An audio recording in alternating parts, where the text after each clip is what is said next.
2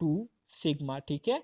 तो plus mean right side और negative mean left side. ये माइनस और प्लस सिर्फ आपको लोकेशन के बारे में जो है बताती है कि ये प्लस जो है राइट साइड है और नेगेटिव जो है ये लेफ्ट साइड की तरफ बात हो रही है, ठीक है। तो ये बराबर है आपके 95% के। इसी तरह से आपके पास जो थर्ड स्टैंडर्ड डिविएशन आती है, तो थर्ड स्टैंडर्ड डिविएशन जो है ये आपके टोटल एरिया के 99.7% के बराबर है।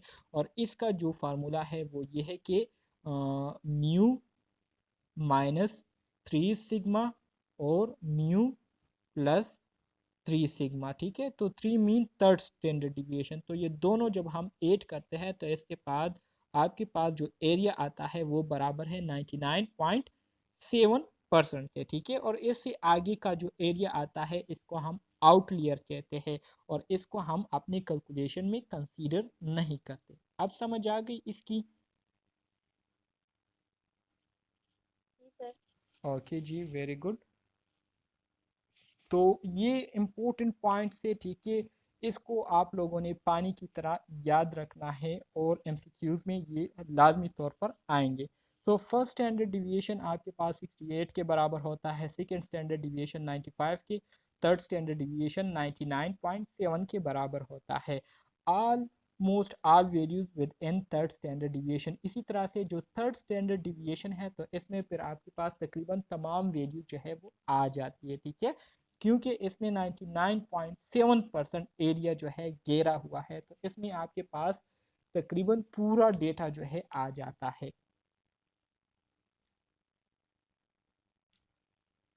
इंतहाई आसान है, आप लोगों ने